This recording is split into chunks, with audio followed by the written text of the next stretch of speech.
In this lecture, we will use scanner class and we will get user input from the user.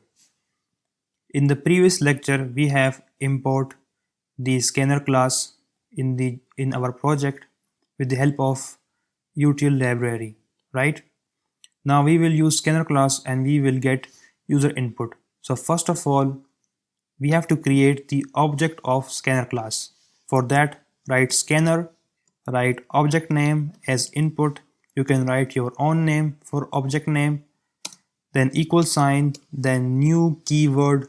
The new keyword is used for creating an object of a class. So I use the new keyword here, then class name again, scanner, then double brackets. Inside the double brackets, you need to pass one parameter.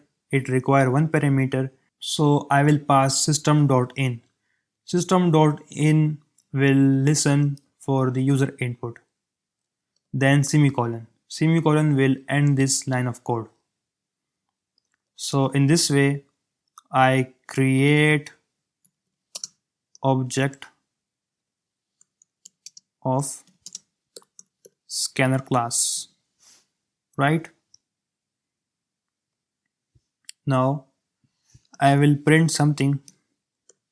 I will print with the help of print statement.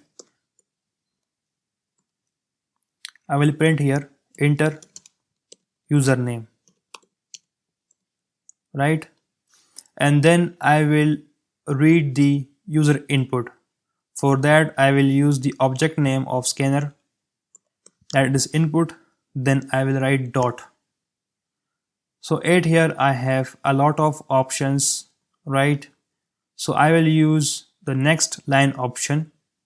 So it will read, or it will take a string value, a text value from the user, right? So this line of code will read or take the text value from the user. So I want to save that value in the variable. So I will write string variable and the name of the variable will be name, right? So this line of code will read user input and then save in name variable, right? So now I want to show this name variable value with the help of print statement. So I will write print statement system dot out dot print ln, and at here I will write username is equal to and then variable. So the plus operator will combine the variable value and this string value. This will combine that. So now let's run the program and see how the output looks like. So now you can see in the output there is a message of enter username, and program is still running because this statement is not executed.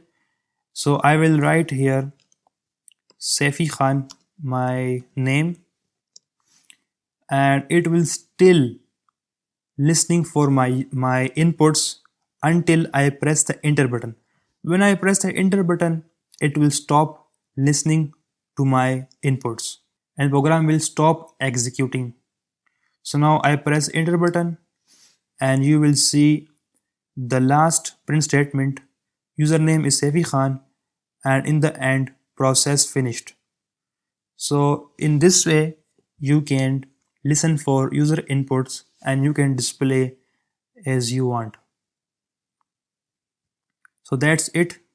See you in the next lecture.